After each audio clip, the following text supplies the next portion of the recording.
Welcome to Suman TV. నేను మీ నాగరాజ్ బైర్శెట్టిని. 2023లో అసెంబ్లీలో తనకు తన భార్య భువనేశ్వరికి జరిగిన ఘోర పరాభవాన్ని జీర్ణించుకోలేక అసెంబ్లీ నుంచి బయటకు వచ్చిన ప్రతిపక్ష నేత నారా చంద్రబాబు నాయుడు గారు ఎలా కన్నీటి పర్యంతమయ్యారో అందరం కూడా చూశాం కదా. ఆ రోజు ఆయన ఒక శపథం చేశారు, ఇక నేను ఈ అసెంబ్లీలోకి అడుగు పెట్టాను, ముఖ్యమంత్రి అయ్యాకే అసెంబ్లీలోకి అడుగు పెడతా అంటూ ఆ రోజు శపథం చేసి ఈ రోజు విజయ పథంతో ముందుకు దూసుకువచ్చి ఈ నెల అంటే జూన్ 9న అమరావతి కేంద్రంగా చంద్రబాబు నాయుడు గారు ముఖ్యమంత్రిగా ప్రమాణ స్వీకారం చేయబోతున్నారు. ఆ తర్వాతే ఆయన చేసిన శపథం ప్రకారమే విజయ పథంతో అసెంబ్లీలోకి అడుగు పెట్టబోతున్నారు. అది ఎందుకు మొత్తం రాష్ట్ర వ్యాప్తంగా ఎవరు కూడా నిన్నటి వరకు కూడా అంటే జూన్ 3 అర్ధరాత్రి వరకు కూడా అంటే కౌంటింగ్ మొదలయ్యే వరకు కూడా ఎవరు ఊహించలేదంటే వైఎస్ఆర్ కాంగ్రెస్ పార్టీకి ఇంత ఘోర పరాభవం, అంటే ప్రతిపక్ష హోదా కూడా లేకుండా పోతుంది, సింగిల్ డిజిట్కే పరిమితమైపోతుంది అని ఎవరు కూడా ఊహించలేదు. కానీ ఎవరు ఊహించనేది ఈరోజు జరిగింది. సింగిల్ డిజిట్కే వైసీపీని పరిమితం చేసి దాదాపు డబల్ డిజిట్, త్రిబుల్ డిజిట్తో కూటమిని అసెంబ్లీలో కూర్చోబెట్టబోతున్నారు. ఇప్పటికే వైఎస్ జగన్మోహన్ రెడ్డి గారు రాజీనామా చేసి తన లేఖను కూడా గవర్నర్కు సమర్పించడం జరిగింది. ఇంతటి పరిస్థితి ఎందుకు వచ్చింది వైఎస్ఆర్ కాంగ్రెస్ పార్టీకి? ముఖ్యంగా రాయలసీమలో వైఎస్ఆర్ కాంగ్రెస్ పార్టీ చెతికెల పడ్డానికి బలమైన కారణాలు ఏంటి విశ్లేషించడానికి ఈరోజు సుమన్ టీవీ స్టూడియోలో మనకు అందుబాటులో ఉన్నారు శ్రీనివాస్ గారు. చెప్పండి శ్రీనివాస్ గారు. నమస్కారం నారాజు గారు. నమస్తే శ్రీనివాస్ గారు. అసలు ఈ రిజల్ట్ నేను కూడా అంటే ఉదయము పోస్టల్ బ్యాలెట్ ప్రారంభమయ్యేంత వరకు ఒక జర్నలిస్ట్ గా నేను కూడా ఊహించలేదు. విభేదించాను. ఓకే, ఎందుకంటే జగన్మోహన్ రెడ్డి గారు అంత ఇంత వెల్ఫేర్ చేసి ఉన్నారు. 2,90,000 కోట్లు నేను ఇలా డీబీటీ ద్వారా పంచిపెట్టాను, డైరెక్ట్ గా వేశాను. సరే, ఒకవేళ ఓడినా కూడా ఒక 50 స్థానాలు 60 స్థానాలు వస్తాయని నేను భావించాను. నాతో నాలాగే ఎంతో మంది భావించారు. ఎన్నో సర్వేలు కూడా ఇలాంటి సింగిల్ డిజిట్ తో వైసీపీ మిగులుతుందని ఎవరు కూడా. ఓకే, కేకే సర్వే కూడా డబల్ డిజిట్ ఇచ్చింది. 161 కూటమికి ఇస్తే 14 స్థానాలు కొద్దిగా వైసీపీకి ఇచ్చారు. అంటే ఒకానొక సందర్భంలో జగన్మోహన్ రెడ్డి గారి బావగారైన బ్రదర్ అనిల్ గారు కూడా ఈసారి వైఎస్ఆర్ కాంగ్రెస్ 151లో ఆ ఒకటి తీసేసి ముందున్న 1-5 అంటే 15 మాత్రమే మిగులుతాయని ఆయన కూడా జోస్యం చెప్పారు. అప్పుడే అంటే ఆయన దైవజనులు దేవుడు చెప్పినట్లుగా అందరూ భావిస్తారు ఇక్కడ. మరి అదే నిజమైందా అంటే ఈరోజు సింగిల్ డిజిట్కే పరిమితమై ఈ పరిస్థితి ఎందుకు వచ్చింది వైఎస్ఆర్ కాంగ్రెస్ పార్టీకి? దేని వల్ల వచ్చిందంటారు అసలు? సరే, ముఖ్యంగా ఏంటంటే ప్రజాస్వామ్యం విలువలు కాపాడుకోవాలి, ప్రజల మన్ననలు పొందాలి, మంచి సుపరిపాలన అందించాలి. ఈ సుపరిపాలన అందించినప్పుడు ప్రజలు తిరస్కరిస్తారు. మీకు 151 సీట్లు, 22 మంది ఎంపీలు సఫిషియెంట్ మెజార్టీ ఇచ్చారు. మీ మీద ఉన్న కేసులు మెజార్టీ అసలు మీ మీద ఉన్న కేసులు చూడాల, ఎన్ని ఆరోపించిన ప్రతిపక్షాలు లెక్క చేయాల. జగన్మోహన్ రెడ్డి గారు వైఎస్ రాజశేఖర రెడ్డి కుమారుడుగా అద్వితీయమైన పరిపాలన అందిస్తారని ఉద్దేశంతో ఇచ్చారు. ఇచ్చిన తర్వాత మీరు 5 సంవత్సరాలు ఏం చేశారు? పరిపాలన అందించారా? బటన్ నొక్కారు, పథకాలు ఇచ్చారు, వెల్ఫేర్ స్కీమ్స్ లబ్ధిదారులకు వెళ్ళి దాన్ని ఎవరు కాదనలేదు. వాలంటరీ వ్యవస్థ మంచిదే, మీ ప్రభుత్వ పథకాలని వాళ్ళ దగ్గర తీసుకెళ్తానికి ఉపయోగించారు. దాని మాటున రాజరికం అనేది ఒకటి వచ్చింది. అంటే రాజు అందరికీ అందుబాటులో ఉండాలి. రాజ్యంలో సుభిక్షంగా ఉండాలంటే రాజు కనపడతా ఉండాలి. రాజు కనపడకుండా తాడేపల్లి ప్యాలెస్కే పరిమితం అయిపోయి సకల శాఖ మంత్రి ఒక్కడినే తన ప్రతినిధిగా పెట్టుకుంటే ఈరోజు పరిణామాలు దానికి కారణం. ఈ ఇద్దరే వైసీపీ పోవటానికి కారణం. అధికారం మరీ ఇంత దూరంగా ప్రజలకు దూరం అవడానికి కారణం. ప్రజల దగ్గరికి నాయకుడు లేనప్పుడు ప్రజలు ఏ విధంగా ఓట్లేస్తారు? మీరు అన్నట్టు బంపర్ మెజార్టీతో మీకు ఇచ్చారు. 5 సంవత్సరాలు మంచి పరిపాలన అందిస్తారని, స్పెషల్ స్టేటస్ తీసుకొస్తున్నారు. ప్రధానమంత్రి మోడీ, దేశంలో ఎవరు ప్రధానమంత్రి అయినా తీసుకొస్తున్నారు. 5 సంవత్సరాలు మీరు తేలైపోయారు. పోలవరం పూర్తి చేస్తున్నారు. అనిల్ కుమార్ యాదవ్ ఒక మంత్రి, ఆయన మారాడు. అంబటి రాంబాబు వచ్చాడు, కానీ అది పోలవరం పూర్తి కాల. ఇకపోతే అన్నిటికంటే ముఖ్యం ఏంటంటే, మీకు కూడా తెలుసు తెలంగాణ ఉద్యమం ఎంత పతాక సాయి నీళ్లు నిధులు నియామకాల ద్వారా వచ్చింది. నీళ్లు నిధులు నియామకాల స్లోగన్తోనే అది అందిపుచ్చుకొని కేసీఆర్ గారు సీఎం. అది చేయనప్పుడు Kaleshwaram projects, so many allegations, తర్వాత నియామకాలు లేనప్పుడు ప్రజలు ఏమైంది? ప్రజలకి ప్రగతి భవన్కి దూరం అయిపోయింది, పదవి కోల్పోయాడు. సేమ్ అక్కడ కూడా ఆంధ్రప్రదేశ్లో తాడేపల్లి ప్యాలెస్కి ప్రజలకి గ్యాప్ వచ్చేసింది. ఎమ్మెల్యేలకి మంత్రులకి కూడా అపాయింట్మెంట్ లేనప్పుడు వాళ్ళు ఎవరు చెప్పుకుంటారు సార్? ప్రజలు ఎవరికి చెప్పుకోవాలా? కన్సల్ట్ ఎమ్మెల్యే చెప్పుకుంటారు. ఎమ్మెల్యే ఎవరికి చెప్పుకోవాలా? మంత్రికి చెప్పుకోవాలి. ఆ మంత్రి ఎవరు చెప్పుకోవాలా? నాయకుడికి, జగన్మోహన్ రెడ్డి గారికి చెప్పుకోవాలి, ముఖ్యమంత్రికి చెప్పుకోవాలి. నా బొమ్మ చూస్తే ఓట్లు వేస్తారనుకుంటే ఒక్కసారి చూస్తారు, అది మరలా చూడరు. ఇప్పుడు అభివృద్ధి మాటన ఎవరు మాట్లాడినా ఎవరు ప్రతిపక్షాలు ఉండకూడదు ఎంతో మంది అవినీతిని ఎదుర్కొంటున్న విమర్శలు ఎదుర్కొంటున్న మంత్రులను సైతము నియోజకవర్గాలు మార్చి పక్క నియోజకవర్గాలు పంపించడము, అక్కడికి వెళ్తే ఇక్కడ చెల్లని రూపాయి అక్కడ చెల్లుతుందనే భావనతో నా బొమ్మ పెట్టుకుంటే చాలు, అక్కడ వెళ్ళిన తర్వాత ఈ రూపాయి చెల్లుతుంది, ఇక్కడ చినిగిపోయిన ఆ రూపాయి నోటు మీద చిరిగిపోయిన బొమ్మను అక్కడ అతికించుకుంటే ఖచ్చితంగా గెలిచి తీరుతారని ఒక భావనతో అక్కడికి పంపిస్తే ఇప్పుడు ఏం జరిగింది? పెద్దిరెడ్డి రామచంద్రారెడ్డి గారు మినహాయిస్తే అందరూ ఓడిపోయారు. దీనికి బలమైన కారణము అంటే జగన్మోహన్ రెడ్డి గారు తీసుకున్న ఏకపక్ష నిర్ణయాలే అంటారా? 100%. ఓకే. ఆయన నియంతృత్వ ధోరణి. నేను చెప్తే అన్నీ జరుగుతుంది, నా బొమ్మ చూస్తే ఓటేస్తారు, నేను పథకాలు ఇస్తున్నాను కానీ బటన్ నొక్కుతున్నాను, నేను ఇచ్చింది వీఆర్ ప్రొవైడర్, నేను ఇచ్చేవాడిని మీరు తీసుకునేవాళ్ళు అంటే ఏంటి సార్? ఎవరికి ఇస్తున్నారు ఇక్కడ? ఎవరు డబ్బులు ఇస్తున్నారు? Simple logic sir. 2.5 లక్షల కోట్ల అప్పుతో చంద్రబాబు నాయుడు గారు ప్రభుత్వం దిగింది. ప్యాకేజీకి ఒప్పుకున్నాడని చెప్పేసి ఆయన్ని అనేక రకాలుగా ఇచ్చేసి తాత్కాలిక భవనాలే శాశ్వత భవనాలు కూడా లేవు అని చెప్పి ఆయన నమ్మలా. ఇప్పుడు మిమ్మల్ని నమ్మారు. మీరేం చేశారు? 2.5 లక్షల కోట్లు అడిషనల్గా 8 లక్షల కోట్లు అప్పు చేశారు. 10.5 లక్షల కోట్లు అప్పు. ప్రతి ఒక్కడికి 1.5 లక్షల కోట్ల ప్రతి హెడ్ మీద అప్పు ఉంది ఆంధ్రప్రదేశ్లో. పరిశ్రమలు తేగలిగారా? లేకపోతే ఉద్యోగాలు కల్పించగలిగారా? లేకపోతే అవస్థాపన సౌకర్యాలు మెరుగైన సదుపాయాలు కల్పించగలిగారంటే ఏమీ లేవు. మీ వాళ్ళే లిక్కర్ స్కాములు, మీ వారే రెడ్ శాండిల్స్, లేకపోతే గంజాయి ప్రతి గ్రామం సార్. ఇవన్నిటికంటే నాగరాజు గారు నేను చూశాను దగ్గరుండి, చిన్నపిల్లలు 10th క్లాస్ చదివే వాళ్ళు కూడా గంజాయికి అలవాటు పడ్డారు. దాని మీద నియంత్రణ లేకుండా పోయింది ఆంధ్రప్రదేశ్. ఎక్కడ మూలాలన్నా కానీ ఆంధ్రప్రదేశ్తో పాటు. ఎందుకు లా అండ్ ఆర్డర్ ఏం జరిగింది? ఎక్కడో ఒక ఎమ్మెల్యే వెళ్ళి దయచేసి అక్కడ ఓటర్ను కూడా కొట్టే పరిస్థితి వచ్చిందంటే ఈ దేశంలో ఎక్కడైనా చూశారు నాగరాజు గారు? మీరు కూడా దాదాపు 3 దశాబ్దాల అనుభవం ఉన్నది. ఎంతోమంది రాజకీయ నాయకులు, పార్టీలను, ముఖ్యమంత్రుల్ని దగ్గరగా చూశారు. ఏ రాజకీయ నాయకుడైనా ఓటర్ను కొడతాడా సార్? అతను 6:30 గంటల కాడి నుంచి ఓటేయడానికి ఉంటే లైన్లో 3 గంటలు వెయిట్ చేస్తున్నానని లైన్లో వెళ్ళొచ్చు కదా అని చెప్పి అన్నాడు. అన్నందుకే కొడితే అతను తిరిగి కొట్టాడు. ఏమైంది? ఉదయం 9:30 కొట్టాడు. ఈ జరిగిన సంఘటన రాష్ట్ర వ్యాప్తంగా 175 నియోజకవర్గాల ప్రభావం చూపింది. అరే ఇట్లా అధికార పార్టీ ఎమ్మెల్యే కొడితే ఎట్లా అని టీడీపీ కొట్టడం పక్కన పెట్టండి, గొడ్డలతో నరికారు సార్. ఈవీఎం మిషన్లనే పగలగొడుతున్నారు కదా సార్. గొడ్డలతో నరికారు సార్ ఒక ఆమెని. నువ్వు వాలంటీర్గా ఉంటావని ఆమె గొడ్డలతో నరికిన ఘాటుతో బయటకు వచ్చింది. ప్రజాస్వామ్య వ్యవస్థలో ఎన్నికలు అనేవి ఎంత కీలక పాత్ర పోషిస్తాయో, ఎన్నికలు ఎంత కీలకమైన అందరికీ తెలుసు. అలాంటి ప్రజాస్వామ్యంలో కీలకమైన ఎన్నికల్లో ఈవీఎంలను బద్దలు కొట్టారంటే ఎక్కడైనా ఉందా చెప్పండి? అది సీసీ కెమెరాలకు దొరికింది. అది లోకేష్ మార్ఫింగ్ చేశారని వీళ్ళు అంటారు. దానికి కూడా హైకోర్టుకి వెళ్తే ఏం చెప్పింది సుప్రీంకోర్టు? ఇప్పుడు ఆ ఎమ్మెల్యేని కన్సల్ట్ పోలింగ్ కేంద్రం కూడా వెళ్ళొద్దని చెప్పింది.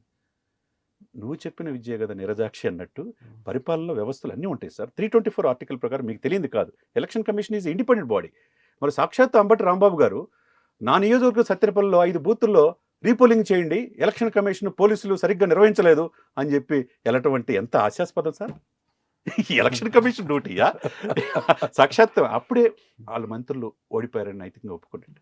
ఈరోజు 4, 5, 7 దశల పోలింగ్ 7 రౌండ్లు అయిన తర్వాత సాక్షాత్ వంశీ, కొడాలి నాని ఇద్దరు కూడా ఓడిపోతున్నారు తెలిసి బయటికి వెళ్ళిపోతున్నారు. అట్లా రోజా గారు కూడా బయటికి వెళ్ళి ఎక్కడ చెప్పారు. మంత్రులందరూ కూడా వాళ్ళకి అర్థమైపోయింది. అంటే మేము పరిపాలన ప్రజలకు అందించలేకపోయాం, మీ నియంత్రిత ధోరణితో వెళ్ళాం. ఎక్కడికక్కడ వీళ్ళు డబ్బులు సెటిల్మెంట్స్ మీద కాన్సన్ట్రేషన్ చేయటం. 3 రాజధానులు అన్నారు. ఎక్కడ రాజధాని పూర్తిగా రూపాంతరం చెందకపోవటం. కొండలు తొలిచి ఋషి కొండలను కూడా కరిగించి అక్కడ కొండలకు బోడిగుండు చేసి 400 కోట్ల విలాసవంతమైన భవనాలు కట్టారు. అక్కడైనా జగన్మోహన్ రెడ్డి గారు వెళ్ళారంటే వెళ్ళలేకపోయారు. ఇప్పుడు అక్కడ టీడీపీ జెండాలు తీసుకుని కార్యకర్తలు పైన జెండాలు తీసుకెళ్ళి ఊపుతున్నారు. ఈ నేతృత్వం కాదని. ఓకే శ్రీనివాస్ గారు, అంటే రాష్ట్రంలో ఓటమి గురించి మనం పక్కన పెడితే ఎప్పుడు వైఎస్ఆర్ కాంగ్రెస్ ఆవిర్భావం నుంచి కూడా రాయలసీమ అనేది వాళ్ళకు ఒక కంచుకోట ఉంది. సీమలో చతికిల పడ్డారు అంటే అసలు పరిస్థితి ఏంటి? ధర్మవరంలో గుడ్ మార్నింగ్ ధర్మవరం అంటూ ప్రజల ముందు ఉండే కేతిరెడ్డి వెంకటరామరెడ్డి గారు కూడా ఓడిపోవడము, కేతిరెడ్డిని అందరూ ఆదర్శంగా తీసుకోవాలని సాక్షాత్తు జగన్మోహన్ రెడ్డి గారే కీర్తిస్తూ ఆయనను కొనియాడిన పరిస్థితిని మనం చూసాం. ఆయన కూడా ఓడిపోయారు. చివరి నిమిషంలో బీజేపీ నుంచి బరిలోకి దిన సత్యకుమార్ గారు 5,500 అనూహ్యంగా గెలుపొందడం కూడా అసలు ఏంటి పరిణామం ఏంటి? అసలు హతవిధి అనుకుంటున్నారు అందరూ కూడా, ఏమీ చేయలేని పరిస్థితి. ఇవన్నీ విషయాలు పక్కన పెడితే రాయలసీమ అభివృద్ధి పైన జగన్మోహన్ రెడ్డి రాయలసీమ వాసిగా ఉంటూనే రాయలసీమ అభివృద్ధిని ఏమాత్రం కాంక్షించకపోవడము, తన తండ్రి హయాంలో జరిగిన అభివృద్ధి ప్రాజెక్టు కూడా పూర్తి అయితేనేమి ఇతర ఎత్తిపోతల పథకాలను ఏం పూర్తి చేయలేకపోవడము, ముఖ్యంగా సొంత బాబాయ్ వివేకానంద రెడ్డి గారిని చంపి ఎవరైతే హత్య చేశారు అని ఆరోపణలు ఎదుర్కొంటున్నారో వారిని తప్పించడానికి, కాపాడడానికి జగన్మోహన్ రెడ్డి గారు ఎక్కువ కాలం శ్రమించారని, ఎంతో శ్రమించారని వచ్చిన ఆరోపణలు కావచ్చు. ముఖ్యంగా సొంత చెల్లెలు వైఎస్ షర్మిల గారు, వివేకానంద రెడ్డి కుమార్తె అంటే జగన్మోహన్ రెడ్డి గారి సోదరి ఆమె కూడా సునీత గారు కూడా బహిరంగంగా వివేకానంద రెడ్డి హత్య కేసులో జగన్మోహన్ రెడ్డి గారి ప్రమేయం కూడా ఉంది, ఆయనకు తెలిసే జరిగిందని ఆరోపించడము. తల్లి విజయమ్మ కూడా ఎన్నికల సమయంలో అమెరికాకు వెళ్ళిపోయి అక్కడి నుంచి ఒక వీడియో రిలీజ్ చేయడము, కుమార్తెని గెలిపించండి అన్నారు తప్పితే కొడుకుని గెలిపించడం ఆమె కోరకపోవడము, ఇవన్నీ కూడా రాయలసీమ వాసుల్ని కలిసివేశాయి. రాజశేఖర రెడ్డి గుండెను ప్రేమించే ప్రతి వ్యక్తి కూడా అప్పటి వరకు జగన్మోహన్ రెడ్డిని ప్రేమించాయి. కానీ వివేకానంద హత్య విషయంలో జగన్మోహన్ రెడ్డి గారు తీసుకున్న నిర్ణయాన్ని రాయలసీమ జిల్లాల అంటే రాజశేఖర రెడ్డిని ప్రేమించిన హృదయాలన్నీ కూడా కలిసివేశాయి. అవన్నీ కూడా అందుకే వాళ్ళంతా దూరం కావడంతోనే రాయలసీమలో ఈ పరిస్థితి వచ్చింది అనుకోవచ్చా? మీ క్వశ్చన్ అన్నీ కూడా నేను చెప్పే కూడా మీరే చెప్పేశారు. ఉమ్. ఎందుకంటే మీరు రాయలసీమ వాసి కాబట్టి మీరు అంత Okay. పూర్తిగా సమాచారం ఉంది కాబట్టి. Yeah. వివేకం అనే సినిమా ఒకటి మీలాంటి మిత్రులు చూశాను, చూడమని చెప్పారు. ఓటీటీ ప్లాట్ఫామ్ లో చూశాను కదా. ఆ వివేకం చూసిన తర్వాత వివేకానంద గొప్పతనం ఏంటనేది తెలిసింది. నిజంగా అన్నకి అదే స్వర్గీయ వైఎస్ రాజశేఖర రెడ్డి రామలక్ష్మణ్ గారికి- లాంటి వాళ్ళు రామలక్ష్మణులు అంటూ తనంతా కూడా సర్దే రాజకీయంగా హక్కును చేర్చుకొని వాళ్ళ పనులు చేసే విషయంలో వివేకానంద రెడ్డికి అంత పేరుంది. ఆ వ్యక్తి చనిపోయాడంటే దాని మాటున హార్ట్ అటాక్ అంటాం కావచ్చు, రకరకాల సిబిఐ ఎంక్వైరీ చేస్తామని అధికారంలో వచ్చిన తర్వాత సిబిఐ ఎంక్వైరీ చేయకపోవటం, చివరికి సునీత ఒక డాక్టర్ అయి ఉండి ఆమె ఎక్కని మెట్టు లేదు గడప లేదన్నప్పుడు సుప్రీంకోర్టు దాకా పోరాడిన తీరు అందరికీ తెలిసిన విషయమే. ఇక్కడ ఏంటంటే ఏదైనా ఉదాహరిస్తారు కానీ 33 కేసులు ఉన్నాయి జగన్మోహన్ రెడ్డి గారి మీద, 21 కేసులు క్రిమినల్ కేసులు ఉన్నాయి, ఈడీ కేసులు ఉన్నాయి. ఆయన స్టిల్ ఇప్పుడు కూడా బెయిల్ మీద ఉన్నాడు. ఎక్కడైనా దేశం వదిలిపెట్టాలంటే పర్మిషన్ తీసుకువెళ్ళాలి. అదేవిధంగా చంద్రబాబు నాయుడు గారి మీద కూడా 26 కేసులు ఉన్నాయి. ఒక్క కేసులో ఫస్ట్ స్కిల్ డెవలప్మెంట్ లోపలికి వెళ్ళి బయటకు వచ్చాడు. ఇక్కడ ఏంటంటే ఇక్కడ మీరు ప్రజలు ఇవన్నీ ఒక ఎత్తు అయితే సొంత కుటుంబ సభ్యులే మీరు అన్నట్టు, ఇవన్నీ ఒక ఎత్తు అయితే సొంత కుటుంబ సభ్యులు, సొంత సిస్టర్స్, నువ్వు రాజ్యాధికారం రావటానికి, నువ్వు అధికారం రావటానికి 16 మాసాలు ఏ ఆడకూతురు కూడా ఈ దేశంలో చేయలా. షర్మిల గారిని ఒప్పుకోవాలి. 16 మాసాలు పాదయాత్ర భర్తని బిడ్డల్ని కుటుంబాన్ని వదిలిపెట్టి కాలు కూడా బాగపోతే ఫిజియోథెరపీ చేయించుకొని ఆమె పదవీకాంక్ష కోసం చేయలా, అన్నని సీఎంగా చేయడానికి చేసింది. కానీ ఆమెకి ఏమైనా చేయగలిగారంటే చేయలా. చివరికి విజయమ్మ గౌరవ అధ్యక్షురాలు ఉంటే ఆమెను తీసుకొచ్చి గౌరవంగా ఆ గౌరవ అధ్యక్షురాలు కూడా తీసేసుకున్నారు. ఇంకా ఎట్లా అంటే ఎవరికి చేస్తారు అంటే అధికారమే పరమావధి, నాకు తల్లి లేదు చెల్లి లేదు ఎవరు లేరు నా బావ లేరంటే ఇలానే ఉంటుంది. ప్రజలు కూడా నువ్వు కూడా మాకు అవసరం లేదన్నారు. ఇప్పుడు అంతే కదా జరిగింది. సొంత కుటుంబమే నిన్ను దేశించినప్పుడు ఇక ప్రపంచం నీ రాష్ట్రం ఎందుకు తీసుకుంటుంది? మీరు అన్నట్టు రాయలసీమలో కంచుకోట సార్, లాస్ట్ ఎలక్షన్స్లో 52 నియోజకవర్గాల్లో 49. అవును, 3 మాత్రమే కుప్పము, హిందూపురము, ఉరవకొండ మాత్రమే టీడీపీ వశమే. 49 మొత్తం కూడా వైఎస్ఆర్. మరి అటువంటిది ఈ రోజున అక్కడ నిరాజనాలు పలికారంటే రాయలసీమలో 52 నియోజకవర్గాల్లో 35 నియోజకవర్గాలు బలిజల ఓట్లు చాలా కీలకం. అది మీకు తెలియని అంశం కాదు. ఎప్పుడు టీటీడీ చైర్మన్ అయినా మెంబర్లు అయినా బలిజలు అవుతారు. తిరుపతిని కూడా పాలకొల్లో ఓడిపోయినా కానీ తిరుపతిలో బలిజలు గెలిపించారు. ఇంత బలిజల ఆధిక్యం ఉన్నప్పటికీ కూడా రాయలసీమలో వైఎస్ఆర్ కాంగ్రెస్ ఒక్క బలిజ కూడా సీట్ ఇవ్వకపోవడం కూడా అది కూడా కారణం. సాక్షాత్తు చిత్తూరు జిల్లా ఎమ్మెల్యే అరణ్య శ్రీనివాసులు వైసీపీకి రాజీనామా చేసి తిరుపతి నుంచి పోటీ చేశారు. రాయలసీమలో ఎక్కడ కూడా ఒక్క నియోజకవర్గం కూడా బలిజలకు సీట్ ఇవ్వలేదు. నేను ఏం చేసినా కరెక్టే, నా మాటలు నా సామాజిక వర్గాన్ని పెట్టుకుంటా గెలిపించుకుంటానంటే కుదరదు. ఇక్కడ టీడీపీ నుంచి రాజంపేట టీడీపీ అభ్యర్థిగా సుగవాసి బాలసుబ్రహ్మణ్యం గారు, ఆయన బలిజ సామాజిక వర్గం, ఆయన టికెట్ ఇచ్చారు. టీడీపీ నుంచి జనసేన నుంచి ఆర్ఎన్ శ్రీనివాస్ గారు, జంగాలపల్లి శ్రీనివాస్ అలియాస్ ఆర్ఎన్ శ్రీనివాస్ గారు బరిలో నిలవడం జరిగింది. 2 బలిజలకు ఇచ్చారు. ఇక్కడ వైసీపీ నుంచి ఒక్కరు కూడా బలిజలు అంటే లెక్కలేని తనంగా వ్యవహరించారు జగన్మోహన్ రెడ్డి గారు. డెఫినెట్గా 100% మీ దాంతో ఎక్కివేస్తా. అందుకని బలిజలంతా ఒకటే, పవన్ కళ్యాణ్ మాట విన్నారు. అక్కడ రైల్వే కోడ్ ఒక్కటే పోటీ చేసిన కూటమికి ధర్మం ప్రకారం స్నేహధర్మం ప్రకారం సాలిడ్గా నిలబడ్డారు. అందుకని బలిజలంతా అంతకుముందు వైఎస్ రాజశేఖర రెడ్డి పట్ల జగన్ పట్ల ప్రేమతో ఉండేవాళ్ళు కంప్లీట్ టర్న్ అయిపోయారు. అందుకని బలిజలతో పాటు బీసీలు ఇతర సామాజిక వర్గాలు కూడా మీరన్నట్టు ఆ యొక్క రాయలసీమ ప్రాంతం ఈ ప్రాజెక్ట్స్ పూర్తి చేయకపోవటం, విశాఖ భైరవ స్టీల్ ఫ్యాక్టరీ ఏదో తీసుకొస్తాం, ఐరన్ ఫ్యాక్టరీ, ఉక్కు కర్మాగారం ఏదో ఉక్కు తెస్తాను, ఎక్కడ తీసుకొచ్చావు జగన్ అని అడిగింది, సొంత సిస్టర్ అడిగింది. మరి ఎన్ని చాలా తేలైనప్పుడు రాయలసీమ రత్నాలసీమ ఒకప్పుడు కృష్ణదేవరాయలు ఏలైన రాయలసీమని నిర్లక్ష్యం చేసినప్పుడు మరి ప్రజలు ఎంత తీసుకుంటారు? వీటన్నిటితో పాటు వైఎస్ వివేకానంద రెడ్డి హత్య దీనిపై రాయలసీమలో వైసీపీకి ఈ ఘోర పరాభవము చేదు అనుభవం ఎదురు కావడానికి దోహదపడింది అనుకోవచ్చు. డెఫినెట్గా అది కూడా ఒక పాత్ర. అనేక పాత్రలు, అనేక కథలు, ప్రజలు విసిగి వేసారిపోయారు. కాబట్టి ఈ రోజున ఈ తీర్పు ఇంత దారుణంగా ఉంటుందని ఎక్స్పెక్ట్ చేయాలి. మరి ఇప్పుడు ఇంతకాలము వైఎస్ అవినాష్ రెడ్డి వివేకానంద రెడ్డి హత్య కేసు నిందితుడిగా ఉన్నప్పటికీ కూడా జగన్మోహన్ రెడ్డి గారు ముఖ్యమంత్రిగా ఉండటంతో పోలీస్ వ్యవస్థ అంతా ఆయన చేతుల్లో ఉండటం వల్ల వైఎస్ అవినాష్ రెడ్డిని కాపాడుతూ వచ్చారు. ఆయన జైలుకు వెళ్లకుండా కాపాడుతూ వచ్చారు. రాష్ట్ర పోలీసుల నుంచి సిబిఐకి సహకారం అందించకుండా కేసు త్వరితగతిన పూర్తి చేయడానికి అవకాశాలు లేకుండా చేశారనేది ఇంతవరకు వచ్చిన విమర్శలు. అవునండి. ఇప్పుడు కూటమి అధికారంలోకి వచ్చింది, వారు కూడా కసితో ఉన్నారు. మరి ఇప్పుడు షర్మిలాకు అటు సునీత గారికి సహాయం చేసే పరిస్థితులు భాగంగా అంటే న్యాయం గెలవాలి, తప్పు చేసిన వారు ఎవరైనా జైలుకు వెళ్ళారనే ఒక మంచి ఉద్దేశంతో కొంటే చంద్రబాబు నాయుడు గారు చర్యలు తీసుకుని రాష్ట్ర పోలీసులు సిబిఐకి సహకరించి కేసును త్వరితగతిన ముగించే పరిస్థితి వస్తే వైఎస్ వివేకానంద హత్య కేసులో అవినాష్ రెడ్డి గారు జైలుకి వెళ్ళే అవకాశం ఉందంటారా? డెఫినెట్గా ఉంటుంది. ఓకే. అది కక్షపూరిత ఇది కాకుండా యాజ్ ఏ రూల్ ప్రకారం ఎవరైతే తప్పు చేశారో దాంట్లో అప్రూవర్గా పడిన దస్తగిరి కావచ్చు, చట్టంలో ఏంటంటే యాజ్ ఏ లామెన్గా చెప్తున్నాను, rule is rule for all. మీకు చట్టం మీకు చుట్టమైనప్పుడు కొంతకాలమే మిమ్మల్ని రక్షించింది. అది కాదు అన్నప్పుడు మీరు అధికారం లేనప్పుడు ఇంకొకళ్ళు వచ్చిస్తారు, వాళ్ళ చేతిలో తీసుకొని ఇప్పుడు సిబిఐ ఎంక్వైరీ నిష్పక్షపాతంగా మీరు చేయండి, దీంట్లో ఎవరైనా దోషులు ఉన్నప్పుడు శిక్షించండి అన్నప్పుడు డెఫినెట్గా అవినాష్ రెడ్డి రేపు శిక్షార్హుడు అవుతాడు. అంటే సిబిఐ ఎంక్వైరీ కొనసాగుతుంది అంటే ఏపీ పోలీస్ పూర్తి స్థాయిలో సహకరిస్తే వివేకానంద రెడ్డి హత్య కేసు త్వరితగతిన పూర్తి పరిష్కారం కావాలండి. ఒక ఆడకూతురు ఆమె అప్ టు ఢిల్లీ దాకా ఒక డాక్టర్గా మంచి పేరుంది ఆమెకు అపోలోలో. ఆమెకంటూ డాక్టర్ అంటే సునీతకు సొంత అన్న న్యాయం చేయలేకపోయారు కదా, జగన్మోహన్ రెడ్డి గారు న్యాయం చేయలేకపోయారు. చంద్రబాబు నాయుడు గారు న్యాయం చేస్తారని మనం భావించవచ్చా? డెఫినెట్గా పవన్ కళ్యాణ్ గారు చంద్రబాబు గారు ఉన్నారు, ఇద్దరు న్యాయం చేస్తారని మనం భావించవచ్చు. వాళ్ళ కుటుంబానికి న్యాయం జరిగిందని భావించవచ్చు. కాకపోతే ఈ ప్రభుత్వం అధికారంలో వచ్చిన తర్వాత రెడ్ బుక్ పట్టుకొని లోకేష్ అందరినీ శిక్షిస్తానంటే అప్పుడు ఏదో ఎమోషన్స్తో కార్యకర్తల్ని ఉత్తేజపరచడానికి అనుకోవచ్చు, కానీ ప్రతి ఒక్కరిని కక్ష ధోరణిలో ఒక్కొక్కరు అంత చూస్తామనే అది మంచి పద్ధతి. కరెక్ట్.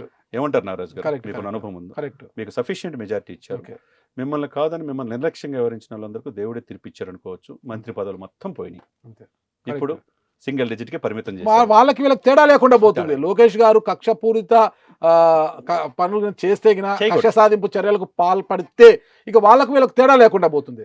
అంటే కేవలం ఒక మంచి సుపరిపాలన అందించడానికే లోకేష్ గారు సీఎం గా భావించే లోకేష్ గారు సుపరిపాలన అందించి ముందుకు వెళితే ప్రజలు కీర్తిస్తారు. గాడి తప్పిన ఆంధ్రప్రదేశ్ పరిపాలన గాడిలో పెట్టాలి. ముందు పరిశ్రమలు తేవాలి, ఆంధ్రప్రదేశ్కి రాజధాని తేవాలి, అమరావతిని పూర్తి చేయాలి. ఇలాంటి చాలా సమస్యలు ఉన్నాయి. ఈ సమస్యలు చేసినప్పుడే ప్రజలు మనల్ని పొందుతారు. ఇక్కడ ముఖ్యంగా మరొక విశేషం మనము గమనించవచ్చు. కేంద్రము అంటే దాదాపు 400 పైచిలకు స్థానాలు మాకు వస్తాయి ఎన్డీఏ ప్రభుత్వం ఆశించింది, కానీ వాళ్ళకు 300 లోపే వాళ్ళకి స్థానాలు వచ్చి ఇందులో కీలకం ఏపీ నుంచి 16 ఎంపీలు టీడీపీకి వచ్చాయి, 2 జనసేన ఉన్నాయి. ఈ పరిస్థితుల్లో టీడీపీ ఒక బలము ఎన్డీఏకి చాలా అవసరము, చంద్రబాబు నాయుడు సహకారం కూడా ఎన్డీఏకి చాలా అవసరం అనమాట. ఈ పరిస్థితుల్లో విశాఖ స్టీల్ ప్లాంట్ నిలువరించడం కావచ్చు, ఏపీకి ప్రత్యేక హోదా అవకాశం కావచ్చు, పోలవరం త్వరితగతిన పూర్తి చేసే అవకాశం కావచ్చు, పూర్తి స్థాయిలో ఏపీని ఒక అభివృద్ధి పథంలో నడిపించడానికి ఇది ఒక మంచి అవకాశం కూడా చంద్రబాబు నాయుడు గారికి కావచ్చు, జగన్మోహన్ రెడ్డి గారు, మన పవన్ కళ్యాణ్ గారికి కావచ్చు. 100% అద్భుతమైన అవకాశం వచ్చింది. ఎందుకంటే ప్రాంతీయ పార్టీల అవసరం ఇప్పుడు సెంట్రల్కి అవసరమైంది. మీరు అన్నట్టు అన్ని సర్వేలు 350-400 వస్తే ఇంకెవరు అవసరం లేదు అనుకున్నారు. ఇప్పుడు బొటాబొట్టి మెజార్టీ. చివరికి ఉత్తరప్రదేశ్లోనే చూశారు మనం, అఖిలేష్ కుమార్ యాదవ్ ఎన్ని సీట్లు తీసుకున్నాడు. ఆ సిచ్యువేషన్లో నితీష్ కుమార్ అక్కడ చాలా కీలకం అవుతాడు. ఇక్కడ ఆంధ్రప్రదేశ్లో దక్షిణ భారతదేశం చాలా కీలకం, ఆంధ్ర తెలంగాణ. అందుకని ఇక్కడ 8 సీట్స్ వస్తున్నాయి, అక్కడ 25 సీట్లు చాలా కీలకమే. 25 4 పోతే 21 సీట్లు మీ చేతిలో ఉంటాయి. 21 సీట్లు రేపు కీలకం ఏది మీకు ప్రధానమంత్రి అవడానికి. కాబట్టి మీరు దీర్ఘకాలిక కోరికల అప్పుడు మోదీ గారు వాగ్దానం చేసినట్టు మట్టి గంగాజలం తీసుకొచ్చినట్టు ఢిల్లీని తలదన్నే రాజధాని చేస్తానని చెప్పాడు. కానీ ఈ 5 సంవత్సరాల్లో జగన్మోహన్ రెడ్డి గారు ఆ దిశగా ప్రయత్నం చేయలే. ఎందుకంటే నా మెజార్టీ లేకుండా వాళ్ళు వచ్చారు కాబట్టి నేను చేయలేకపోయినాను అన్నాడు. అంతే కదా.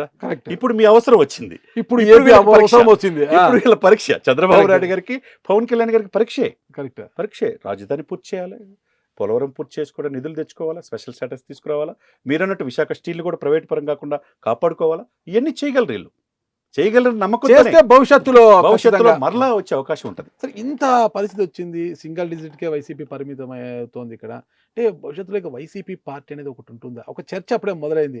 ఇక ఎవరు ఉండరు, జగన్మోహన్ రెడ్డి గారితో. జగన్మోహన్ రెడ్డి గారు కూడా ఆల్రెడీ ఆయన మీద కేసులు బెయిల్పై ఉన్నాడు కాబట్టి జగన్మోహన్ రెడ్డి గారిని జైలుకు పంపిస్తారు, మిగిలిన వారిని ఇక టీడీపీలోకి స్వాగతం పలికేస్తారు.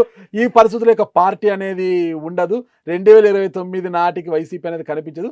అంతో ఇంతో వీలైతే కాంగ్రెస్ పార్టీ పుంజుకుంటుంది, కూటమి బలపడుతుంది, అంటే టీడీపీ, జనసేన, బీజేపీ బలపడుతుంది. అంతో ఇంతో కాంగ్రెస్ పుంజుకునే అవకాశం ఉంది. ఇంకా వైసీపీ కనిపించదు, కనుమరుగవుతుంది, జగన్మోహన్ రెడ్డి జైలుకు పోవడం ఖాయం అంటున్నారు. దీన్ని ఎలా చూడొచ్చు? జగన్మోహన్ రెడ్డి గారు కనిపించకుండా పోవాలని మనం అనుకోడు, కానీ వయసు ఉంది సఫిషియెంట్ గా ఆయనకి. ఓకే, చేసిన తప్పులు సరిదిద్దుకుంటే మళ్ళీ ఒక అవకాశం ఉంటుంది. ఓకే. రేపు పోటీ పవన్ కళ్యాణ్కి ఈ సేమ్ ఇద్దరు ఒకే ఏజ్, 5 వయసు ఇద్దరికి. చేసిన తప్పులు సరిదిద్దుకుంటే మంచి పరిపాలన అందించవచ్చు. సఫిషియెంట్ టైం, రాజకీయాలకు దూరం అవ్వాల్సిన అవసరం లేదు. కాబట్టి ఇక్కడ ఏంటంటే అండి, ఇక్కడికి వచ్చిన సింగిల్ డిజిట్కి ఎందుకు వచ్చినాయి, ఎందుకు ప్రజల మనల్ని పొందలేకపోయామని ఆత్మ పరిశీలన చేసుకోవాలి. అదేవిధంగా మొన్న 60 మంది వస్తేనే 2014లో ఆయన నెలల అసెంబ్లీకి 60 మెంబర్స్ వచ్చారు. 67 ఓకే, మీదే కరెక్ట్. ఇప్పుడు సింగిల్ డిజిట్ అంటున్నారు. అది ఎంతకు పరిమితం అయిద్దో, 14, 10 లేదా 9 అనేది తెలియట్లా. వెళ్ళాలన్నా కూడా అక్కడ రఘురామకృష్ణ గారు అధ్యక్ష పదవిలో కూర్చుంటారట కదా. ఇప్పుడు ఇప్పుడు ఈయన వెళ్తాడా అంటే జగన్మోహన్ రెడ్డి గారు వెళ్ళే అవకాశం లేదు. ఓకే, అసెంబ్లీకి వెళ్ళాలి. ప్రజలు నేను మళ్ళీ ప్రజలు ఇక్కడ ప్రశ్నిస్తారు, ఇక్కడ నీకు ఎందుకు ఇచ్చాం, నీకు ఇన్ని సీట్లని ఇచ్చావు, కానీ మా తరపున వాళ్ళ తరపున ఒకరైనా మాట్లాడాలి కదా. మరి అక్కడ రఘురామకృష్ణరాజు కూర్చుంటే ఎలా? ఇప్పుడు అధ్యక్ష అనాలి కదా. ఎన్ని సో మెనీ పారామీటర్స్ ఉంటాయి. అంటే అధికారంలో ఉన్నప్పుడు ఎదుటి వాళ్ళు ఎలా ఎంత భయప్రాంతాలకు గురి చేసి, వాళ్ళని మానసిక క్షోభ గురి చేసి, రఘురామకృష్ణరాజు ఒక ఫ్యాక్టర్ కూడా ఉంటుందండి ఇక్కడ. అధికార పార్టీలు ఉండే స్వపక్షం విపక్షం లాగా తన గుండెల మీద పోలీసులు కొంతమందిని కూర్చోబెట్టి సర్జరీ చేయించుకున్నానన్నా కానీ వినకుండా ఆయన్ని టార్చర్ చేసినమాట వాస్తవం. ఆయన చెప్పినట్టుగా కొన్ని వేల కోట్ల ఆస్తులు ఉన్నాయి ఆయనకు కూడా. సొంత నియోజకవర్గం నర్సాపురంలో 4 సంవత్సరాలు తన పుట్టిన ఊరు, తన ఇల్లుండి, తన ఆస్తులుండి అక్కడికి వెళ్ళలేకపోయాడంటే ఎంత నరకం సార్, ఎంత మానసిక క్షోభ చెప్పండి సార్. ఆయన స్వపక్షల విపక్షంలాగా 4 సంవత్సరాలు దీనికోసం పోరాడాడు.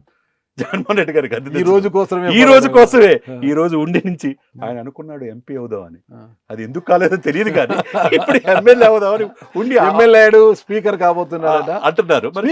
ఇమాజిన్ చేయండి ఎలా ఉంటుంది పరిస్థితి. డెఫినెట్ గా ఆయన యువతలో legend Balakrishna, power star Pawan Kalyan ఇలా నడుచుకుంటూ వస్తుంటే, గబ్బర్ సింగ్, కొమరం పులి నడుచుకుంటూ వస్తూ రంజుగా ఉంటుంది. జగన్మోహన్ రెడ్డి గారు రచ్చబండ ద్వారా రచ్చ చేసిన రఘురామకృష్ణరాజు గారు ఒకవేళ మీరు చెప్పినట్టు స్పీకర్ పదవి తమ్మినేని సీతారాం కూడా ఓడిపోయినట్టున్నాడు. అయిపోయింది వాషౌట్. కాబట్టి ఈయన కనుక అయితే కనుక సరికొత్తగా ఉంటది. ఈయన చమత్కారాలు, ఈయన మాటలు, ఈయన మాట తీరు, ఈ మధ్య సాహిత్యం కూడా నేర్చుకుంటున్నారు. మీరు చూసే ఉంటారు, ఇంటర్వ్యూ కూడా చాలా చేశారు. కాబట్టి చాలా సఫిషియెంట్ టైం దొరికింది ఆయనకి. డెఫినెట్ గా ఆయన బాధ, ఆయన పడిన ఈ 5 సంవత్సరాల నరకం అన్ని కూడా ఒకవేళ జగన్మోహన్ రెడ్డి గారు కనుక అసెంబ్లీలో వస్తే డెఫినెట్ గా ఆయన చూసుకుంటాడు. మొత్తం మీద ఈ ఎన్నికల్లో 2024 ఎన్నికల్లో కాంగ్రెస్ పార్టీ ఏపీలో ఖాతా తెరవకపోయినప్పటికీ కూడా ఒక 3% వరకు ఓట్లను అయితే సాధించారు. ఉనికిని కాపాడు. అయితే భవిష్యత్తులో అంటే 2029 నాటికి ఇక వైఎస్ఆర్ కాంగ్రెస్ పార్టీకి ప్యారలల్ గా కాంగ్రెస్ పార్టీ సమాంతరంగా ఎదిగే అవకాశం ఉందంటారా? ఉంటుంది. ఎందుకంటే షర్మిల రూపంలో ఇప్పుడు షర్మిల అందిపుచ్చుకుంటే అద్భుతమైన అవకాశం కాంగ్రెస్. మరి ఇప్పుడు షర్మిల 2029 నాటికి కాంగ్రెస్ పార్టీకి పూర్వం తీసుకొచ్చే ప్రయత్నంలో కాంగ్రెస్ పార్టీకి ఆమె ఆయువు పోస్తే మాత్రము మరి వైఎస్ జగన్ గారి పరిస్థితి ఏంటి 2029? జగన్ గారు మరి రాజకీయాలు ఎలా ఉంటాయో చూడాలి.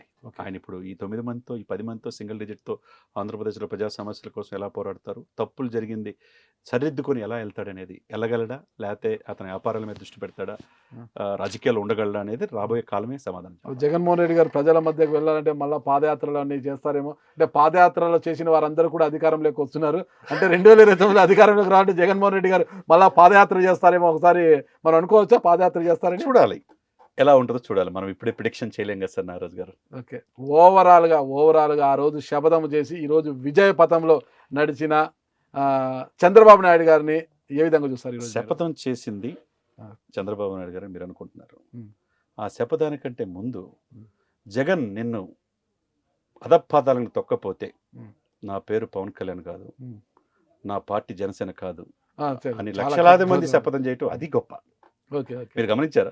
ఇంత ఆవేశం ఏంటి అని నాగరాజు గారు అనుకుని ఉంటారు, చందు అనుకుని ఉంటారు, నేను అనుకున్నా ఇంత పనికిరాదు రాజకీయాల్లో అనుకున్నా. కానీ తన ఆలోచన వెనక, తన ఆవేదన వెనక ఇంత ఉందని చెప్పేసి ఇప్పుడు అర్థమవుతుంది. అంటే అంత కసి, అంటే ప్రభుత్వాన్ని ఇంత నియంత్రిత ఉన్నాడు కాబట్టి ఈయన దించాలనే కసితో చెల్లారు. 5 ఏళ్ల పాటు ఒక హీరోలాగా అధికారాన్ని చెలాయించిన జగన్మోహన్ రెడ్డి గారు చివరి దశలో చతికిల పడిపోయి ఇలా ఘోరమైన ఓటమిని మూటగట్టుకున్నారు. అంటే అసలు ఆయన వ్యవహార శైలి అంటారా, లేదంటే సజ్జల రామకృష్ణారెడ్డి గారు తీసుకున్న నిర్ణయాలు అంటారా? కారణం ఏమంటారు అసలు? సకల శాఖ మంత్రి పాత్ర చాలా ఉంది. అంటే పూర్తిగా సమాచారం ఆయన తెలియజేయకపోవటం. ఏది మంత్రి మాట్లాడాలన్నా, ఏది ఎమ్మెల్యే మాట్లాడాలన్నా ఆయన డ్రాఫ్ట్ ఇవ్వాల్సిందే. ఎవరు కొత్తగా తీర్చుకొని పోతిన మహేష్ చేత మీరు చూశారు కదా ఎన్ని విమర్శలు చేశారో, అది ప్రజలు చూశారా? ఇప్పుడు పోతిన మహేష్ గారి పరిస్థితి ఏంటంటారు అసలుకి? విజయవాడ పశ్చిమ నియోజకవర్గంలో వైసీపీ జెండా రెపరెపలాడుతుంది, ఇక్కడ సుజనా చౌదరిని గెలిపించే ప్రసక్తే లేదు, ఎలా గెలుస్తాడో చూస్తానంటూ శబ్దం చేశారు కదా, ఇప్పుడు ఆయన పరిస్థితి ఏంటంటారు? ఇప్పుడు అంతే కదా. ఆ, ఇప్పుడు అక్కడ ఉంటే ఆ. రేపు ఎమ్మెల్సీను ఏదో ఒక నాయకుడికి ఎదిగేవాడు. పవన్ కళ్యాణ్ గారి వెంట ఉన్నంత వరకు ఆయన ఒక గొప్ప హీరోగా, ఒక ధీరుడుగా చూసిన పోతిన వెంకట మహేష్ గారు ఆ పార్టీ నుంచి బయటకు రావడంతో పవన్ కళ్యాణ్ గారు బినామీ ఆస్తులు అంటూ నానా అవాకులు చవాకులు పెళ్ళాడు కదా. కారులు ఈ రోజు ఆయన పరిస్థితి ఏంటి? ఎన్ని అగమ్య కార్లు, అది ఇది అంటే అగమ్య గోచరమే, ఆ. అగమ్య గోచరమే. వీళ్ళందరూ కూడా ఆ. మరి ఎలా ఉంటారో ఎలా చేస్తారో రేపు చూడాలి మనం. జనసేనలో ఉంటే కొద్దిగా గౌరవంగా ఉండిండు, గౌరవప్రదమైన పదవి కూడా వచ్చింది, ఎమ్మెల్సీ మీరు చెప్పినట్టు ఎమ్మెల్సీ అయినా అయ్యేవాడు. వచ్చిండు. మరి ఏది కాకుండా రెండుకి జెండా రేవడన్నట్టుగా మీరు వైసీపీలో ఆయన చేసేది ఏంటంటారు? డెఫినెట్గా సార్, ఇక్కడ ఈ సందర్భంగా మనం ఒకటి గుర్తుపెట్టుకోవాలి సార్. మన సుదీర్ఘమైన ఇంటర్వ్యూలో మీరు ఎంతో మందిని ఇంటర్వ్యూ చేస్తుంటారు. పవన్ కళ్యాణ్ అనే వ్యక్తి ఈ 1.5 year నుంచి నేను మన ఛానల్లో అందరితో ఆల్మోస్ట్ ఆల్ యాంకర్స్తో ఇంటర్వ్యూ చేస్తూ ఉంటాను. పవన్ కళ్యాణ్ ఎమర్జీ అయిన తీరు, నాయకుడిగా పరిపూర్ణ చెందిన ఇది, అతను ఏ విధంగా అవుతాడనేది మొదటి నుంచి చెప్తున్నా. నేను ఇక్కడ ఛానల్లో చెప్తా ఉన్నా. ఈ రోజు కూడా మార్నింగ్ కూడా డిస్కషన్ చేశాను. ఈ రోజున నేషనల్ మీడియా కూడా పవన్ కళ్యాణ్ వైపు చూసిందంటే అతని చిత్తశుద్ధి, అతని డెడికేషన్ మనం కాదనలేదు. ఈ సందర్భంగా ఆయన గురించి నేను రాసుకున్న 2 మాటలు చెప్తా. చెప్పండి. కులాన్ని దాటి అర్ధలేని అహాన్ని తుంచి అభిమానం అనే మొత్తు విడిచి స్వీయ బలం ఎరిగి స్వీయ నియంత్రణ చేసుకొని స్వార్థాన్ని తోసి త్యాగాన్ని నమ్మి 40-50 సీట్లు అడగల. మేము కోరుకున్నాం 40-50 అడుగులని, కానీ 21 సీట్లే పరిమితమయ్యాడు. ఓటమికి కుంగిపోకుండా, దశాబ్దం ఎక్కడ ఎమ్మెల్యే కాల, పొగడ్తలకు పొంగిపోకుండా, తెగడ్తలకి వంగిపోకుండా, కల్మషానికి లొంగిపోకుండా, ఏ పట్టు పట్టుకోవాలో ఆ పట్టు గట్టిగా పట్టి, ఎవరిని ఎక్కడ కొట్టాలో అక్కడ గట్టిగా కొట్టి, మాటల తోటలతో మహాయజ్ఞం చేపట్టి, ఎక్కడ తగ్గాలో అక్కడ తగ్గి, వీర విప్లవ ప్రపంచన విజృంభణల దిగ్విజయ డంకా మోగిస్తూ నెగ్గిన పవన్ కళ్యాణ్కి మీ సుమన్ టీవీ సాక్షిగా అభినందన తెలియజేస్తాం యాజ్ జర్నలిస్ట్గా. ఎందుకంటే ఇన్ని కోణాలు మామూలు విషయం కాదు. ఇంత దశాబ్దాలుగా రాజకీయ వారసత్వాన్ని పుణికిపుచ్చుకొని ఇటువంటి వాటి మధ్య ఏ రాజకీయ అనుభవం లేని తన అన్న చాటున రాజకీయం నేర్చుకొని, అన్న కూడా ఈ రాజకీయాలు పనికిరాదని వెళ్ళిన తమ్ముడుగా ఈరోజు తమ్ముడు గురించి అన్న ట్వీట్ చేశాడు, నీకు ఎక్కడ తగ్గాలో తెలుసు తమ్ముడు, నువ్వు మొక్కువని ధైర్యంతో పోరాడావు, నువ్వు కింగ్ మేకర్ ఈ రోజున. చంద్రబాబు గారు కూడా ఆయన కంగ్రాట్స్ చెప్పడం జరిగింది, తమ్ముడు సోదరుని అభినందించడం జరిగింది. నిజంగా ఎందుకంటే ఒక గొప్ప వ్యక్తికి అవకాశం ఇవ్వాలండి. ఇటువంటి వ్యక్తులు స్వార్థం లేని వాళ్ళు, సొంత డబ్బు ఖర్చు పెట్టుకొని, నేను మార్నింగ్ కూడా చెప్పి 5,500 రైతులకి 34 కోట్ల డబ్బులు ఎవరు ఇచ్చారు సార్? జగన్మోహన్ రెడ్డి గారు ఇచ్చారు చెప్పండి? ఏ రోజైనా రూపాయి సొంత డబ్బులు, కోట్ల రూపాయల దానం ఎవరు చేస్తారు సార్? ఏదో చేయాలని తప్పన ప్రజలకి, ఆంధ్రప్రదేశ్ ప్రజలు అది ప్రజల్ని విశేషంగా ఆకట్టుకుంది. ఓటు పోలరైజేషను, ఓటు ట్రాన్స్ఫర్మేషను, జనసేనకి టీడీపీకి, మళ్ళీ జనసేనకి బీజేపీకి, ఈ 3 పార్టీలు కలవబట్టే ఈ రోజు అఖండమైన మెజార్టీ. తెలంగాణలో బీఆర్ఎస్ ఓటమి కావచ్చు, ఏపీలో ప్రస్తుతం వైఎస్ఆర్ కాంగ్రెస్ ఓటమి కావచ్చు, రెండు కూడా ఎలా చూస్తారు అసలుకి? ఇద్దరు సన్నిహితులే. బీఆర్ఎస్ జగన్మోహన్ రెడ్డి గారి యొక్క సలహాలు తీసుకునేవాళ్ళు, జగన్మోహన్ రెడ్డి గారు ఏపీలో ఏ అవసరం వచ్చినా రాజకీయంగా కేసీఆర్ గారి సూచనలు సలహాలు తీసుకునేవారు. ఇటీవల కేసీఆర్ గారు, కేటీఆర్ కూడా మాకున్న సమాచారం మేరకు, మా సర్వేల ప్రకారం జగన్మోహన్ రెడ్డి గారు మళ్ళా గెలుస్తున్నారు, ముఖ్యమంత్రి కాబోతున్నారని గట్టిగా చెప్పారు.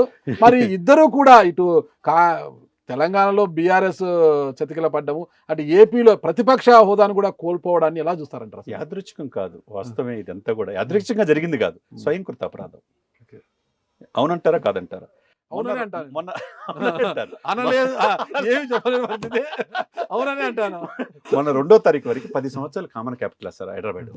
ఈ 5 సంవత్సరాల్లో చంద్రబాబు నాయుడు గారు వదిలిపెట్టి వెళ్ళిపోయాడు. ఆ తర్వాత జగన్మోహన్ రెడ్డి గారు ఏం చేశారు? ఇక్కడున్న ఇప్పుడు కూడా పరిష్కరించుకోవాలా, అయిపోయింది, ఇక కామన్ క్యాపిటల్ అయిపోయింది. ఇక్కడ ఏంటంటే అండి, మీరు అన్నట్టు కేటీఆర్ గారు అక్కడ వచ్చేది మా మిత్రుడు జగన్ అన్నాడు. తర్వాత రేవంత్ రెడ్డి మాత్రం ఇక్కడ వచ్చేది చంద్రబాబు నాయుడు కోట అన్నాడు ఆయన, ఎందుకంటే గురువు గారికి అన్నాడు. అదే సమయంలో కోమటిరెడ్డి వెంకటరెడ్డి మాత్రం జగనే వస్తాడు నా సన్నిహితులు చెప్పారన్నారు. ఇక్కడ ఇన్ని రకాలుగా ప్రిడిక్షన్ ఇచ్చిన మీరు రేవంత్ రెడ్డి గారిని చంద్రబాబు శిష్యుడు అంటున్నారు. ఆయన మొన్న ఒక ఇంటర్వ్యూలో ముడ్డు మీద కొడతానన్నాడు ఆయన. మీరు గమనించాలి. నేను కొలీగ్, ఒక ఎమ్మెల్సీగా నేను పార్టీలోకి వెళ్ళాను తప్పితే నేను ఆయన కింద శిష్యరికం చేయలేదనుకున్నా కాదనుకున్నా, చంద్రబాబు నాయుడు అనే కర్మాగారంలో తయారైన వ్యక్తే రేవంత్ రెడ్డి. ఓకే, ఎక్కడ డైరెక్ట్గా ఎమ్మెల్యే కాల, ఓకే. జెడ్పీటీసీ చేతికి ఎదిగి డైరెక్ట్గా సీఎం అయ్యాడు. ఆయన ఫిక్స్ చేసుకున్నాడు. ఓకే. 21 సంవత్సరాల వయసులో ఒక రిపోర్టర్గా ఉన్న వ్యక్తి ఒక చిన్న కార్పెంటర్ స్థాయి నుంచి ఈ రాష్ట్రానికి సీఎం కావాలని అనుకున్నాడు. అనుకుంటే కామెడీ అనుకున్నారు. కానీ కాంగ్రెస్ లాంటి యోధారు యోధులు వీళ్ళందరినీ కాదని ముఖ్యమంత్రి పదవి తెచ్చుకున్నాడంటే దాన్ని బట్టి మనం అర్థం చేసుకోవాలి. ఓవరాల్గా ఈరోజు ఫలితాలను బట్టి అధికారం ఉంది అనే అహంతో ఎవరైనా విర్రవీగితే ఎలాంటి ఫలితాలు వస్తాయో తెలంగాణలో బీఆర్ఎస్ ఓటమి కావచ్చు, ఏపీలో వైఎస్ఆర్ కాంగ్రెస్ పార్టీ ఓటమి కావచ్చు, ఒక గుణపాఠంగా ఉంటుందని చెప్పుకోవచ్చా? డెఫినెట్గా నాగరాజు గారు. ఇప్పుడు పార్లమెంట్ అసెంబ్లీ ఎలక్షన్ సరే అట్లా అయిపోయింది, ప్రభుత్వం పోయింది. పార్లమెంట్లో చూడండి 0 బీఆర్ఎస్కే. ఏంది పరిస్థితి, ఏంది విపత్కర పరిస్థితి. పార్టీని బతికించుకుని 63 మంది ఎమ్మెల్యేలు మీకు ఉన్నప్పుడు పార్టీని బతికించుకో అన్ని పార్టీలందరినీ లాగేసేసుకున్నారు. ఏమైంది ఇప్పుడు బీఆర్ఎస్ పరిస్థితి? ఈ దేశానికి ప్రధానమంత్రి కావాలనుకున్నారు సార్ కేసీఆర్ గారు. ఎక్కడున్నాడు ఇప్పుడు? రాష్ట్రం చుట్టుపక్కల ఆంధ్రప్రదేశ్లో కూడా విస్తరించలేకపోయారు కదా. ఇక్కడ ఒక్క ఎంపీ కూడా కాలేకపోయాడు కదా. తన కూతుర్ని కూడా కేసులో ఇరుక్కుంటే అది కూడా తప్పించుకోలేని పరిస్థితి. అంటే ఎవరైనా ఒకటి rule is rule for all sir. చట్టంలో ఎవిడెన్స్ ఉన్నప్పుడు దాని ప్రకారం చట్టంకి ఎవరు చుట్టం కాదు. తాత్కాలిక ఉపశమనమే తప్పితే దీర్ఘకాలిక పాయింట్ ఆఫ్ వ్యూలో న్యాయమే గెలిచిద్ది అన్నట్టు ఉంటుంది. సేమ్ జగన్మోహన్ రెడ్డి గారి పరిస్థితి కూడా నేనే గెలుస్తాను, నేను చెప్పినట్టు వినాలనే భావన ఏదైతే ఉందో వ్యక్తి కాదు సార్ నాగరాజు గారు. వ్యవస్థ బాగుంటే సమాజం బాగుంటుంది. నేనే అనే అహం అనేది మనిషికి చేరినప్పుడు పతనం స్టార్ట్ అవుతుంది. దానికి నిలువెత్తు నిదర్శనం ఈ పరిణామాలు, ఈ యొక్క తీర్పు. చూద్దామండి ఈ పరిణామాల నేపథ్యంలో జగన్మోహన్ రెడ్డి గారి వ్యవహార శైలి భవిష్యత్తులో ఏ విధంగా ఉండబోతుంది. ముఖ్యంగా నిన్నటి రోజు ఈ సమయానికి సజ్జల రామకృష్ణారెడ్డి గారు, మీరు చెప్పిన సకల శాఖ మంత్రి సజ్జల రామకృష్ణ, రేపటి రోజు సంబరాలకు అందరూ సిద్ధంగా ఉండండి అంటూ ఆయన పిలుపునిచ్చారు. ఈ రోజు చూస్తే ఆయన అనుకున్నది ఒకటైతే ఇంకోటి జరిగిందేనా. ఇప్పుడు ఆయన ఏం సమాధానం చెప్తారు అన్నది కూడా మనం వేచి చూద్దాం. శ్రీనివాస్ గారు, థ్యాంక్ యూ అండి. థ్యాంక్ యూ నాగరాజు గారు.